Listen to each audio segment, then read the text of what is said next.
It is now 8:30 p.m., September 27th. The winners were just announced, and now I'm just gonna Google it, I guess. Good morning. Today is Tuesday, September 10th, and ArtPrize begins in 3 days. Today is the day where I bring my entry to my venue. This year I booked the Gerald R. Ford Museum, and if you aren't familiar with ArtPrize, that is like the venue. My uncle is coming up to help me transport this painting today, and we just cannot punch a hole through this canvas today. We can't. Last night I packaged up some of my prints that are going to be available in the store shop. I'm bringing 12 of my smaller sizes and 12 of my bigger sizes. And if we run out, I guess I'm gonna have to race home and do a little restock halfway through the event. And I also got one of each of the prints framed up so that people know what they're buying. I've got about a 45-minute voyage up to ArtPrize today, and then I guess it's ArtPrize. ArtPrize is the largest art competition in the world. It was conceived so that any artist in the world could compete, anyone with property in downtown Grand Rapids could turn their space into a venue, and any visitor could vote for their favorite artwork. If you're in Grand Rapids during ArtPrize, art is just bursting out of every crack of the city. Everyone comes out to see ArtPrize, everybody. Any building you walk past, a museum, a hotel, a laundromat, it's probably an ArtPrize venue. That business now has thousands of new customers funneling in to see all the artwork, and artists now have an unparalleled platform to showcase their work. It is just a fabulous idea in all aspects. Last year I entered the competition for the first time with my piece Under a God I Don't Believe In. The competition was formatted so that after the first week, the top 25 finalists would enter a second round of voting, and I didn't make it. This year I spent 142 days preparing a painting called 1 through 100, and I'm ready to give ArtPrize another go. From the beginning, ArtPrize is always centered around a public vote. From my understanding, people used to vote on pieces of paper and submit it to polling locations. Technologies have evolved, and there are now QR codes next to every piece that visitors can scan to register and vote. This year, $390,000 of prizes will be handed out. The grand prize takes home $125,000, and the juried grand prize takes home $50,000. Additionally, there are 6 category awards: 2D, 3D, time-based, this is like video, dance, and music, stuff that changes over time; installation work, which is location-based; new media, which is like techie bullshit and animation; and plus design, which impacts the way that life is experienced. Each of these categories is eligible for a $10,000 public vote award and a $10,000 juried award. I'll be eligible under the 2D category. Additionally, there are 5 juried visibility awards, each of which are carrying a $15,000 prize, one of which is the Prism Award for entries created by a queer artist, which I'm eligible for. However, my entry doesn't directly address any queer concepts, so I doubt I have any chance with that. And finally, the Artist to Artist Award is $10,000, where competing artists can vote amongst themselves. The entry process is quite simple. There is an artist portal where you create a profile, upload images of your work, and an artist statement. I think there's like a $50 fee. Beginning around June, artists can request a connection with a venue,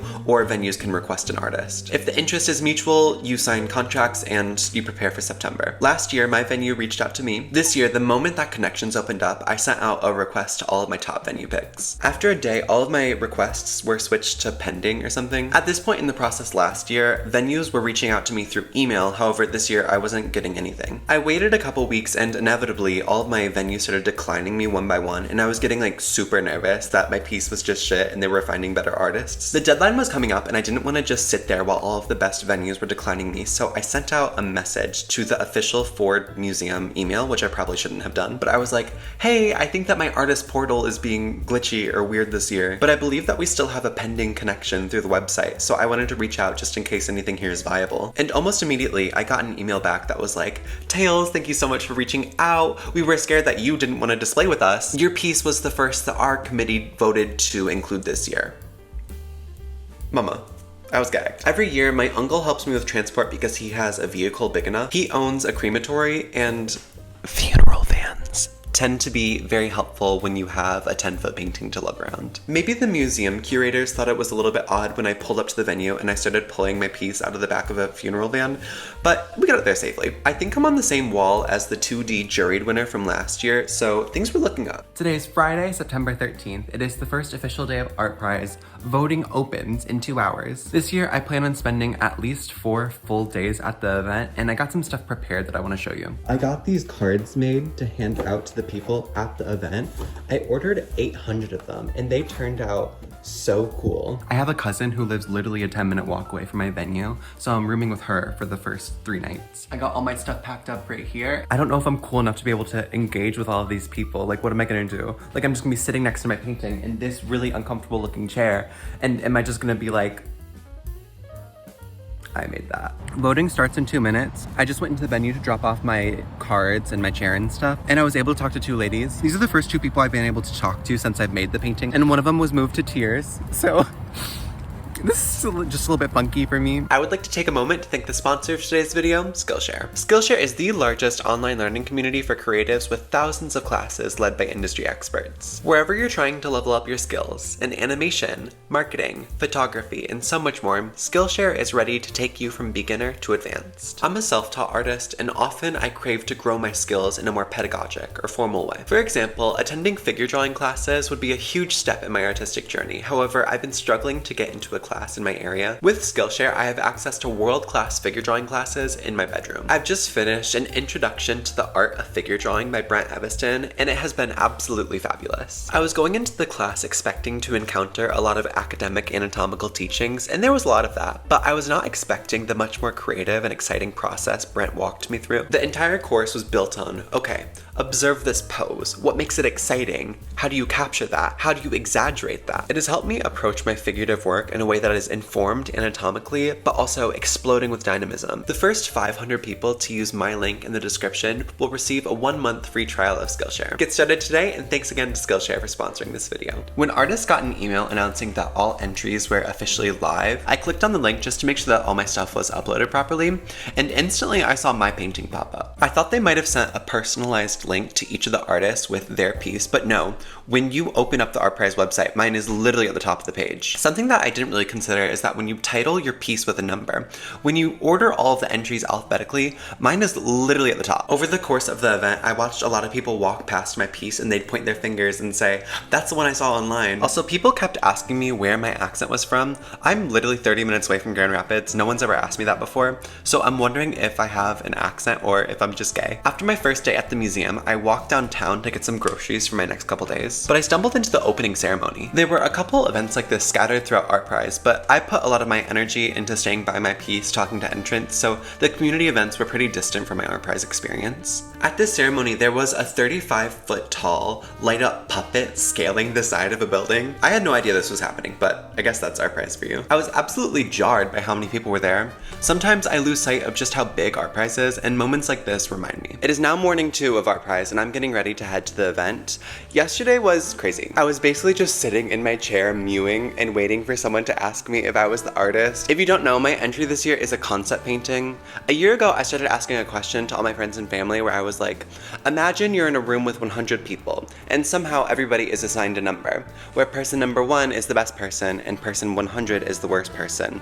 What number do you think that you would be and why? In my painting, I'm depicting 9 people in my life displayed alongside a little number, and it's all the answer that they gave me. So my painting doesn't mean that much without that little paragraph of exposition. What I didn't consider is that almost everyone who talked to me would ask, what do the numbers mean? So I've developed quite a cadence and rhythm to my spiel over my first couple hours of talking to people. I met about 6 other artists yesterday who are also spending time at the event, and my voice kind of has the tendency to bite through a crowd, so I think that they could hear me hitting the same beats and the same notes over and over again. It was really embarrassing. In the brief intermissions of talking to crowds, I was sitting in my chair and I was able to just think about how this painting has existed for 5 months online, and it has existed for 8 hours in person so far. I'm really grateful that this painting has been able to engage with such a large audience online, but to have people be able to walk around all 10 feet of this painting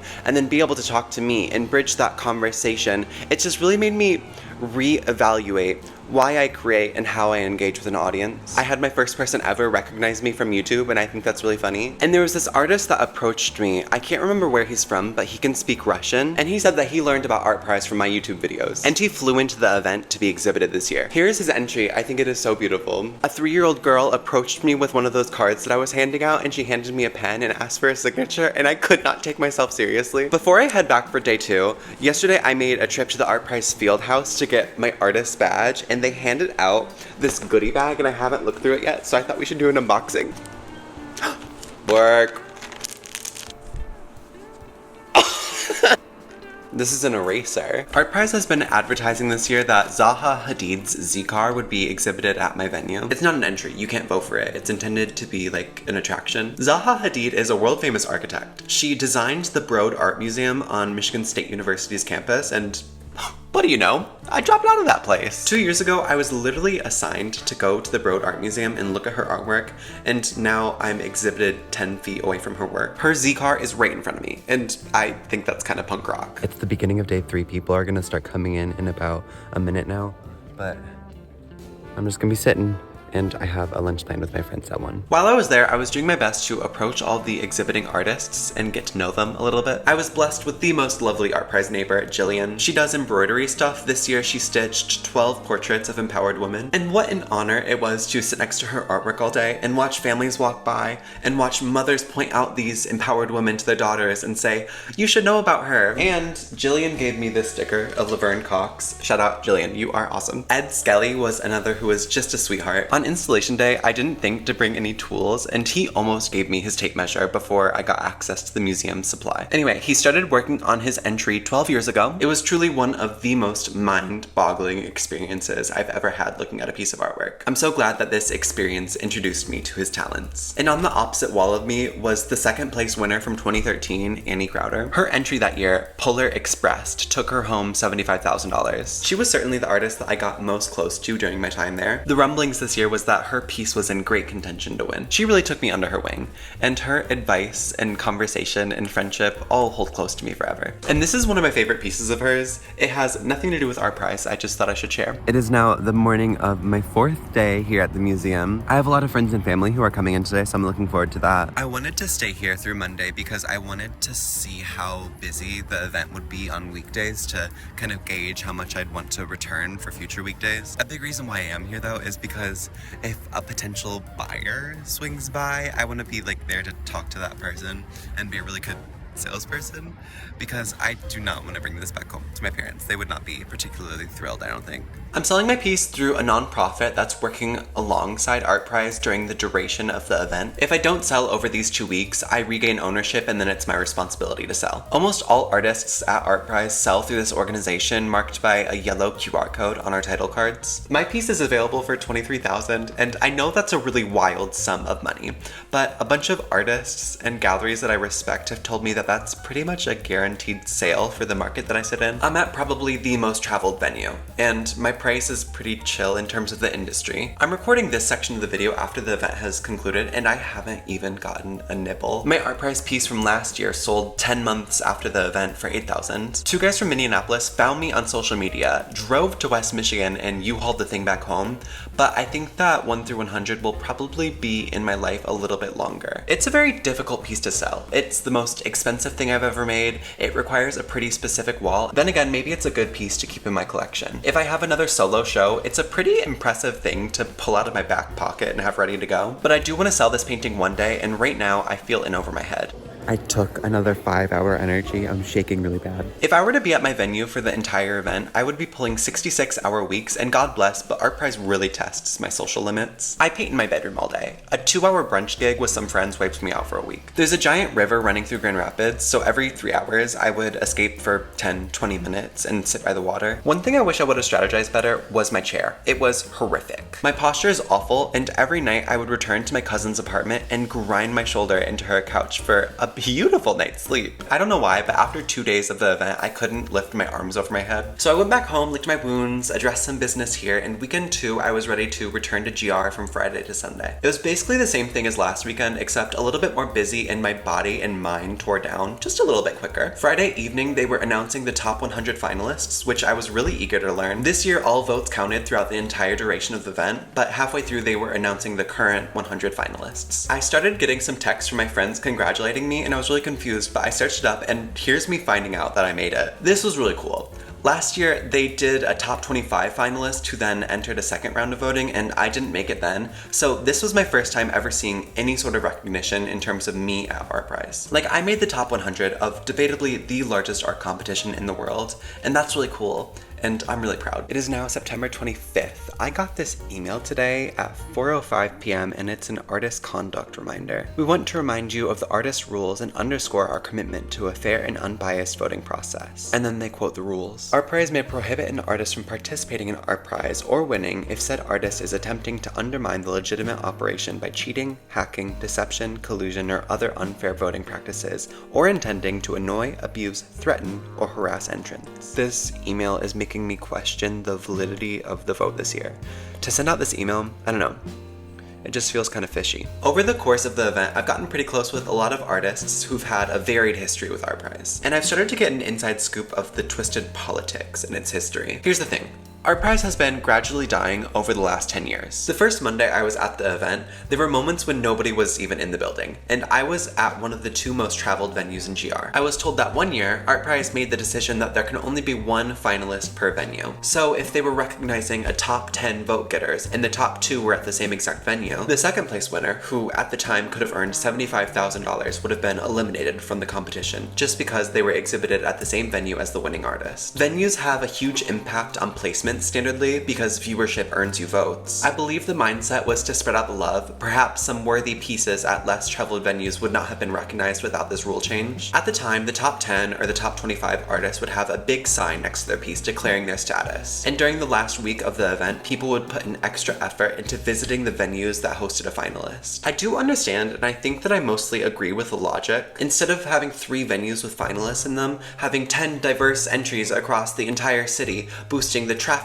and the economy everywhere. However, this pissed off a lot of artists at the time. Some of the decisions that ArtPrize has made over the year has driven some legacy artists to boycott the competition. In 2012, an artist threatened a lawsuit against his venue after discovering that part of his entry was in the dumpster. I guess the owner didn't approve. That same year, an artist was booted from the top 25 after a video surfaced of her working on her piece before the eligible period, although it had been evolving for years. From 2009 to 2016, each ArtPrize would average 400,000 unique votes cast. This year there was less than 100,000. The grand prize has also gone down over the years. In 2009, the grand prize was $250,000. By 2012, it was $200K. In 2009, ArtPrize experimented with its format and featured 5 artists who created installations which did not achieve the same community and economy highs ArtPrize was designed for. And 2020 was COVID. In 2021, they had a $50,000 grand prize, and the year after that, they featured many winners, but the biggest winner only got $12,500. Since 2023, the grand prize was raised back to $125,000, which is still a big cry from the monumental beginnings of ArtPrize. Saturday, September 21st was certainly the biggest day of the event.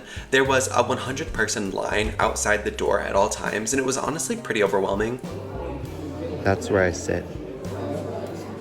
Right there. I was told that that was what ArtPrize used to look like for 2 weeks straight. ArtPrize has been trying to do everything it can to return to what it once was, but it seems that every decision that they make is turning away another big artist, giving ArtPrize kind of the legacy of being lackluster in recent years. It is now 8:30 p.m., September 27th. The winners were just announced, and now I'm just gonna Google it, I guess. Okay. I didn't win. Over 700,000 people made it to Grand Rapids during ArtPrize, 93,000 votes were cast, and John Katterberg took home the $125,000 grand prize with his painting, Dynamic Sunset. This man was exhibited 15 yards down the same wall as me. I'm not joking. I watched this man install his painting, I shook his hand, I asked him for career advice, he gave me an orange. It all feels really weird that the winner was so close to my ArtPrize experience. And honestly, when the winners were announced, I was quite relieved that I didn't win. Don't get me wrong, I love my painting, but if you have a winning ArtPrize piece, that is pretty career defining, and I don't know if 1 through 100 should be the piece that defines my career. I'm 20 years old, I still feel like a lot of growth is happening and can be had. Is this piece the apex intersection of my artist voice, my identity, my talent, what art I want to put into the world? I don't think so. I do want to win ArtPrize one day, and please excuse my ego, but I think that in the coming years I will be capable. I just want to be able to fully stand behind my winning piece, and I haven't made that piece. Yeah. Also, you can't enter ArtPrize again if you win it, so at least I can use this platform for 1 more year. As you watched in the beginning of this video, I brought in 24 prints of my piece this year that were available in the store shop during the 2 weeks of ArtPrize. I sold 9 total, so that's a success to me. I did not end up selling my piece, however, at the end of the event, Annie Crowder told me that her and her husband were planning on buying my piece if she won the grand prize. That was a gag, and probably the most flattering thing anyone's ever told me. In previous years, there used to be a top 10 public vote. Past the grand prize vote getter and the 2D category winner, I'll have no idea where I placed in terms of the vote. I could have placed 98th, I could have placed 3rd, I don't know. I do wish that this was public information because I am quite fascinated to see where I placed. ArtPrize is pretty expensive for artists to compete. With my entry this year, supplies alone cost $1,500, and if I wasn't intending to put this piece in ArtPrize, I'm not sure if I would have made it. Artists have to pay for installation, de-installation, and lodging over the event. For artists with bigger entries, it can cost thousands and thousands of dollars to compete in ArtPrize if you don't get a grant, and to their credit, there were $200,000 in grants distributed this year. I do wish that in the future, ArtPrize would maybe throw $1,000 at the top 10 vote getters, or at the very least, make that information public, because this year, I think I had a pretty heavy-hitting entry, and the only recognition I saw was my name on a list of 100 people. I've said a lot of negative things about ArtPrize over the course of this video, and my intention isn't to sour my relationship with the competition. I think that as a community event, as a platform for artists, what it does for local economies, ArtPrize is an absolutely fabulous entity. And I think that as a community, we should keep doing as much as we can to support ArtPrize being as big as possible. I've decided to be transparent in this video because I want to be as honest as possible about my experience. And I want to voice the experience of veteran ArtPrize artists who I've had the opportunity to meet over the last 2 weeks. I do want to make it very clear that I entirely intend on creating a new piece and competing again next year. I don't know what that piece is going to look like quite yet. I have a couple ideas. But what if I told you that my entry this year has already been documented? It was certainly the most difficult painting I've ever worked on, and you can watch me stretch the canvas, take the reference photos, the first to the last brushstroke, right here. With that, thank you for watching this video, and I will see you all again very soon.